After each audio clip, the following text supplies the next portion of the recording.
ပြည်တွင်းလေကြောင်းလိုင်းများဖြစ်တဲ့မြန်မာမျိုးသားလေကြောင်းလိုင်းအပြည်ပြည်ဆိုင်ရာမြန်မာလေကြောင်းမင်္ဂလာလေကြောင်းမန်းရတနာဘုံလေကြောင်းနဲ့အဲတန်လွင်လေကြောင်းတို့အနေဖြင့်လေယာဉ်စီအခက်အခဲကြောင့်အများပြည်သူတည်ယူပို့ဆောင်ရေး Public Transportation ဖြစ်တဲ့လေကြောင်းပို့ဆောင်ရေးလုပ်ငန်းများနှောင့်နှေးကြန့်ကြာမှုမရှိစေရေးအတွက်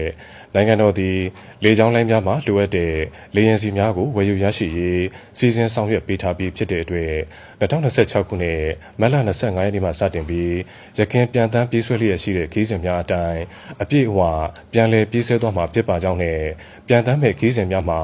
မဖြစ်မနေပြန်တမ်းပြေးဆွဲရန်လိုအပ်တဲ့ဘူတာအိုမြစ်ကြီးနားမြို့ကျိုင်းတုံမြို့တာချီလိတ်မြို့ကော့တောင်းမြို့ကျောက်ဖြူမြို့စစ်တွေမြို့ကလေးမြို့ဟုံးမလင်းမြို့နဲ့ခန်းဒီမြို့များသို့ပထမဦးစားပေးနေဖြင့်လေရင်ခီးစဉ်များပြန်တမ်းပြေးဆွဲရန်စီစဉ်ဆောင်ရွက်ထားကြောင်းပို့ဆောင်ရေးနဲ့ဆက်သွယ်ရေးဝန်ကြီးဌာနမှသိရှိရပါတယ်ခင်ဗျာ